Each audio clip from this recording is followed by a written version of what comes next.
Delegates, kindly raise your hands for your questions. We will hand over the microphone. Thank you.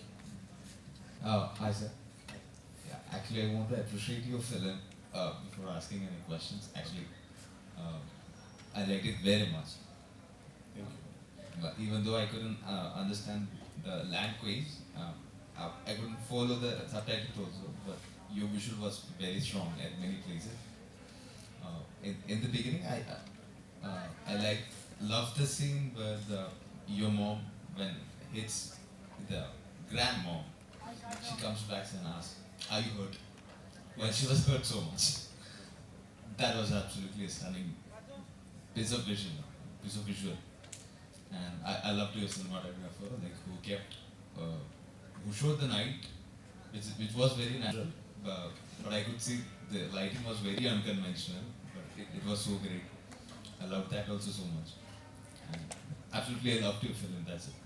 Oh, thank you. Yeah, it's nice. This idea of her being hurt by her mother and then hurting her mother and then being worried, both of them being worried if they were hurt. This is something that comes from my family. That I have this feeling that all the time we were hurting each other, but at the same time caring for each other. So it's love and hate all the time, and I just try to convey that into the film. And the cinematographer, I'm very happy that you liked his cinematography. His name is Mauro Pinheiro Jr. He's he's 50 years old, but he's one of the most important film cinematographers in Brazil right now. And I love his work. I love this. Thank you. I love his lighting, but most of all, I love his handheld camera. The handheld camera to me is very organic and very connected with the actors. And just one hint that I can give to young filmmakers, call your cinematographer to the rehearsals. Because this guy was in every rehearsal we had with the actors, so when we were shooting he already knew what was going to happen, and he was very connected with the actors. Actors were spontaneous. Sorry? Did the actors have a very spontaneous acting? Yeah, we worked with a lot of improvisations. In the rehearsals, we improvised a lot. All the scenes we improvised, but then in the shooting, all the scenes with text memorized. So it was very rigid in the filming, but very open to discovery in the rehearsals. Yes. Hi, sir. I really enjoyed the movie. Uh, it's not a question. I don't. Whatever. Sorry. I'm very emotional. I really emotionally connected to your movie, and the kind of relationship that I have with my mother and my grandmother. Like, I'm from Kerala, India, very far away from Brazil. But still, I could. The question is, how could you? I mean, when male filmmakers make movies about women, it's very rare that they get the emotions right. Like, I mean, the film could be extraordinary, but the emotion, it's very nuanced and it's really difficult to get it right. And how did you manage to do that? Do you have a lot of women in your life?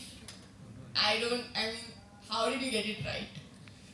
Well, a good question. I'm not sure. I think I have a very feminine soul, because I think I grew up with these women, my sister, my mother, my grandmother, talking a lot and kind of ruling the house. And I was always the one who was in the corner watching and listening and not talking so much. So I listened to the women all my life. And yeah, I think I'm very interested in the woman's soul. I am much more interested in the woman's soul than the man's soul. I never write men's characters. I'm not interested in them. I think men are boring. So maybe that's it.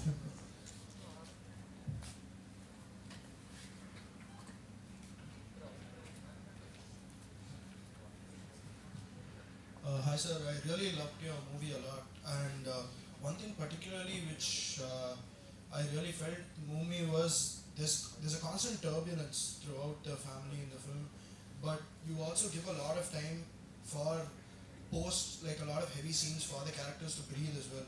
So I was going handheld but like a very specific choice, considering that there's a lot of chaos throughout the film and there's a lot of like highs and lows throughout the story. Yes, yes. My mother was a very strong character. She was very intense, and the intensity came from the good side and the bad side. So, for example, when I was young, I was 7 years old when she showed me Seven Samurai by Akira Kurosawa. That's something very intensive to do to a 7-year-old, you know. It's like maybe it's too young to show this film to him. But she was so passionate about cinema, theater, literature. She gave me a lot of books, and she was so intense in her love of arts that she contaminated me in the positive way. At the same time, she was very intense in the screamings and the punching, not punching me, but punching the walls and throwing things in the walls, you know. And so she was very intense, either the good side or the bad side. So I think I tried to convey all this intensity in the film. Sometimes she's brilliant and very, you know, charismatic and loving and intensively loving, and the next minute they are fighting and punching each other. This is kind of the narrative of the film is always structured like this, you know. This is the idea. Hello, sir. Amazing piece of work, and it's very interesting to see that it's so relatable to all of the audience sitting here. Sir, I have two questions. What was the motivation behind casting a daughter as, mother of this daughter? Right? You were talking about the story of your mother.